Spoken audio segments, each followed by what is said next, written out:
안녕하세요. 영양교사 금정옥입니다. 얼마 전에 최종 임용 합격자 발표가 났죠. 임용에 합격하신 선생님들 모두 1년 동안 정말 수고 많으셨고 진심으로 축하드립니다.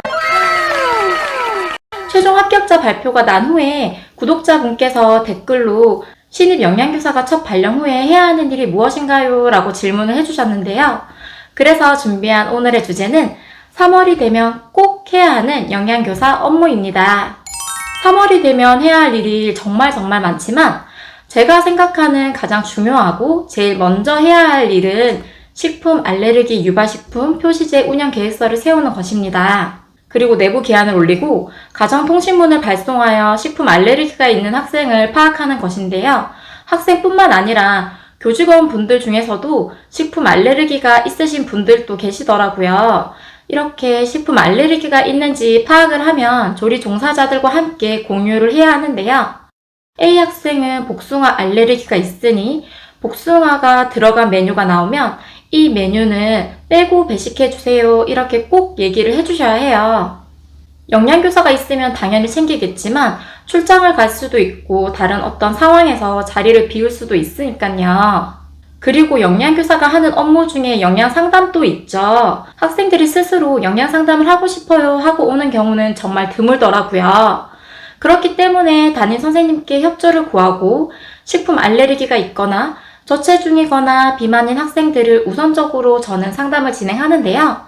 이건 꼭 3월에 해야 하는 것은 아니고 연중 상시 운영하는 부분이긴 하지만 식품 알레르기가 있는 경우에는 어떤 증상이 얼마나 심하게 나타나는지 가정통신문과 필요에 따라서 의사소견서도 함께 받아서 파악을 하지만 추가로 영양상담을 하는 게 좋겠죠. 학생상담, 학부모 상담을 통해서 안전하게 급식을 1년 동안 잘하기 위해서는 3월에 꼭 해야 하는 일입니다. 그리고 다른 학생들도 3월에 급식 시간에 잘 먹는지 급식 지도를 하면서 지켜보신 후에 영양 상담을 진행하면 학생의 식습관을 어느 정도 파악하여 깊이 있는 영양 상담을 하는데 더 도움이 되더라고요. 그리고 그 외에 급식 개시 보고도 하고 학교 급식 운영 계획서도 세우고 나이스의 급식 인력 변동 사항도 저장하는 등의 업무가 있는데요. 3월은 정말 세워야 할 계획서들과 자료 제출해야 하는 업무들이 많아요.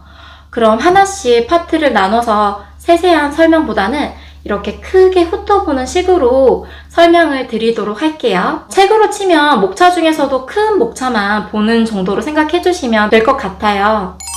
우선 첫 번째, 자료집계 제출은 주로 학교급식 기본계획의 업무 서식과 제출 기한이 적혀 있으니 탁상 달력을 준비하셔서 1년 계획이 내려오는 자료집계 제출건은 달력에 표시를 해주시고요.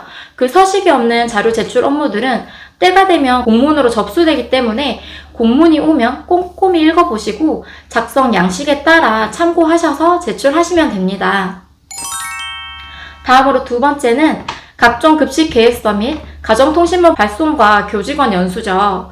3월 신입생 오유 희망 수요조사 가정통신문 발송, 위험성 평가 및 근골격계 운영 계획 및 결과, 식중독 대책방 구성 및 가정통신문 발송, 학교급식 운영 계획서, 급식 소위원회 구성 등등이 있는데 대부분의 계획서는 나중에 교육지원청에서 운영평가하러 오실 때 모두 보는 항목이기도 하거니와 학교급식 기본 계획에 적혀있는 사항이므로 방금 말씀드린 것 외에도 다 해놔야 해요. 그리고 앞서 말씀드린 것 중에 식중독 대책반을 구성하시고 식중독 발생 대비 모의 훈련과 교직원 연수도 꼭 실시하셔야 합니다. 또 헬스터 팀 구성도 하셔야 해요. 이러한 많은 업무들을 처음 하게 되는 거니까 하다가 몰라서 놓치게 되는 업무가 있을까봐 걱정되실 수도 있는데 저는 정말 걱정이 많이 되더라고요.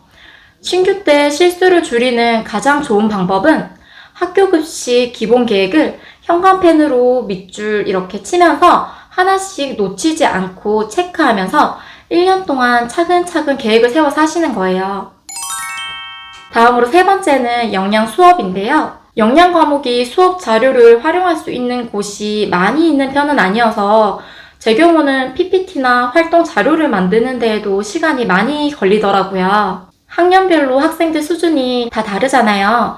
너무 내용이 쉽거나 어려우면 학생들이 수업에 흥미를 잃기 때문에 동기 유발을 어떻게 할 것이며 어떤 시청각 자료를 만들어서 수업을 하여 학습 목표를 달성할 수 있을지에 대한 고민도 영양교사로 재직하는 동안 평생 해야 하지만 특히 신규 때 배움 연수, 수업 연구 연수 등을 기회가 된다면 인강으로도 많이 들으시고 방학을 활용해서 직접 연수를 들으러 가보시는 것도 도움이 많이 될 것 같아요. 저는 도움이 많이 되더라고요. 그리고 도나 광역시 영양교사 회마다 영양 수업 연구회도 있으실 거예요. 기회가 되신다면 연구회에 들어가셔서 영양교사들이 함께 수업 자료를 개발한다면 한 단계 성장하는 데 도움이 될 것 같아요. 저는 현재 주말 부부의 워킹맘으로 어린 두 아이를 육아하고 있어서 이러한 수업 연구회에 참여할 시간적 여유가 없어서 너무 아쉬운데 나중에라도 아이들이 크고 나서 제가 시간이 가능하다면 꼭 참여하고 싶어요. 다음으로 네 번째는 급식소 서류 및 POP 부착 및 변경입니다. 이 업무는 3월에 근무를 시작하시자마자 바로 챙기셔야 하는 일인데요. 해스톱 일지, 청소 점검표 등등을 잘 작성하셔야 하고 MSDS도 놓치시는 경우가 꽤 있으신데 오시자마자 MSDS 서류 중에 빠진 것이 없는지 잘 확인해 보셔야 해요. 그리고 위생 및 해스톱 교육 등도 매달 하셔야 하고 이러한 일지에 관련해서는 제가 예전에 올린 영상이 있으니 확인해 주시면 업무에 도움이 되실 것 같아요. 또 POP의 경우는 신규로 발령나서 가시면 영양교사가 바뀐 거잖아요. 학교 급식 영양 및 위생관리 실명제라고 해서 사진과 이름을 바뀐 담당자로 수정해 주시고 그 외에도 급식소 기구, 기계의 담당자의 이름도 영양교사가 바뀌었으니 바꾸셔야겠죠.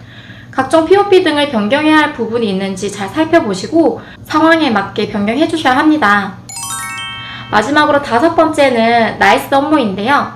나이스에 급식 일지가 있는데 필요사항을 작성하셔서 관리자에게 결제를 올리시면 됩니다.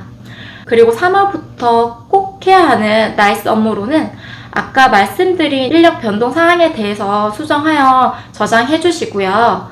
신규 급식에 들어가셔서 하나하나 클릭해서 우선 다 보셔야겠지만 특히 내 요리, 레시피를 관리해 주셔야겠죠. 신규 선생님이시면 전임자 선생님께서 인수인계 해주시면서 레시피와 식품 규격을 다운로드 해주시고 가시는 경우가 많으실 텐데 그대로 쓰시기에는 무리가 있으실 거예요. 왜냐하면 매년 학생 수와 교직원 수의 변동으로 인해서 음식의 인당량이 바뀌고 발주 총량이 달라지기 때문인데요. 그래서 저는 3월부터 바로 나만의 발주서를 만드는 것을 추천드려요. 급식이 끝나면 매일 잔식량과 잔반량을 확인한 후에 개선할 점을 메모하거나 나이스 레시피에 바로 반영을 해서 수정을 해주시는 거죠. 제 경우는 나만의 발주서를 따로 만들고 있는데요. 왜냐하면 저는 두 학교의 급식 발주 업무를 담당하고 있는데 두 학교의 조리장 여건도 다르고 인당량도 다르기 때문에 나이스에서 내 요리 레시피에서도 수정사항을 저장을 해두지만 학교별로 따로 엑셀 파일로 발주량과 특이사항을 관리하고 있어요. 그게 발주할 때 저는 훨씬 편하더라고요. 이렇게 3월이 되면 꼭 해야 하는 업무와 전체적인 업무를 큰 카테고리로 소개해드렸는데요. 선생님들의 첫 발령을 진심으로 너무너무 축하드리고 그리고 인스타 DM으로 제 영상이 많은 도움이 되었다고 합격 후에 감사 인사를 해주신 분들도 정말 감동이었어요. 제가 유튜브를 시작한 지 이제 1년이 다 되어 가는데 제 영상으로 조금이나마 도움을 받으신 분들이 있다는 것에 너무너무 감사드리고 정말 기쁩니다. 그럼 오늘도 영양한 하루 되세요. 안녕!